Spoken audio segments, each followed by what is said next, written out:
Now, MDF works in 5 countries. We started off in Fiji in 2011, we moved to Timor-Leste in 2012, we expanded further to Pakistan in 2013, and then we expanded further to PNG and Sri Lanka in 2015.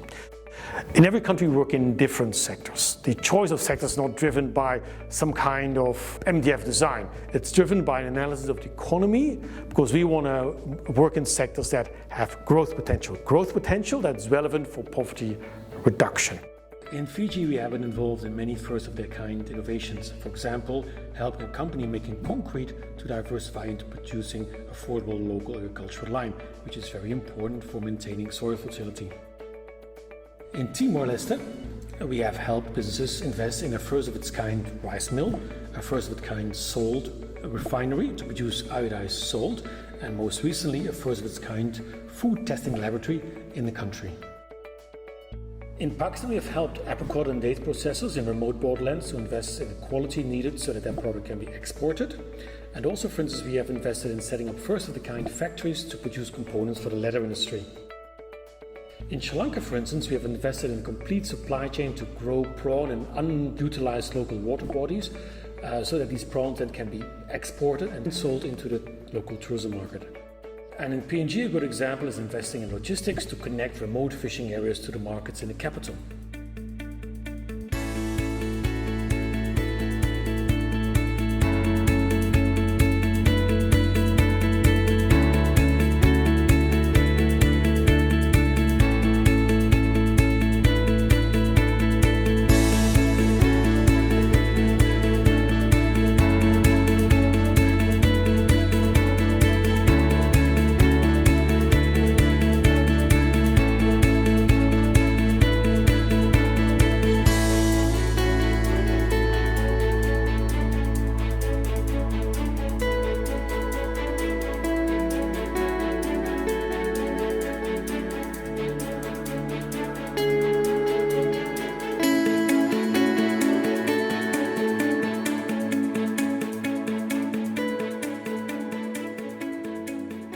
So systemic change is about a series of partnerships that sometimes through slightly different channels introduce innovation into the sector so that the sector at large goes through a process of innovation, transformation, so that the sector at large starts to work in a different manner from which the poor can benefit. It's almost like a puzzle. You're working in different ends, but you're trying to fit it all together. It's really about putting those building blocks together, which takes time, but which really means that your strategy also evolves with time. The type of partners you work with change. If you're working with a partner on a model which is a relatively smaller scale to start off with because it's something innovative, the risks associated, you really want to test it out. You really want to see how viable it is. How are the poor producers benefiting from it? What is the business interest in driving this model? What is the type of interest from the producers to change their behavior? An appropriate example is currently playing out in Pakistan. In Pakistan, livestock is an important sector.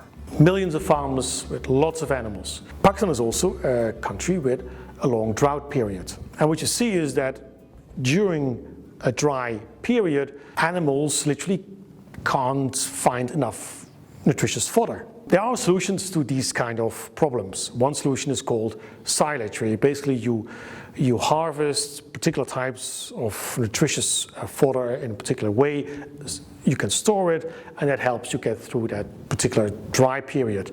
But silage is right now currently not available for the bulk of farmers in Pakistan. We worked with input company and which would provide the technical support, and we invested on a cost-sharing basis with silage entrepreneurs in South Punjab. And small bales of silage were being produced and were sold at such a speed that even like marketing that we had intended to do in some cases was not even required because the pickup was so fast. Yes, we trained or we communicated to the farmers the benefits of silage, how to feed your animal, when, what does it mean. And once they saw the gains, we saw the model really picking up, and we saw other businesses getting more and more interested in investing in this similar model. The next step for us is to see how do we move from a means of influencing this market that reaches many more farmers. Now we're talking about thousands, we want to reach 10,000, maybe more than 100,000. And there are various ways to go about. It might be that if we can set up businesses who rent out silage making machinery, then it's not only one farmer who makes silage and then sells off bits and pieces to neighboring farmers. That might already expand the scope. We're also reaching out to other players in the economy. We're looking at financial institutions. So for instance, when we can only work with, say, 12 silage entrepreneurs, we're now wanting to change that 12 number to hundreds of silage entrepreneurs. So more and more small bales of silage can be available in the market, which farmers have access to, which farmers can benefit to, and start supplying more and more quantities and quality, better quality of milk to the dairy supply chain that we're also working on.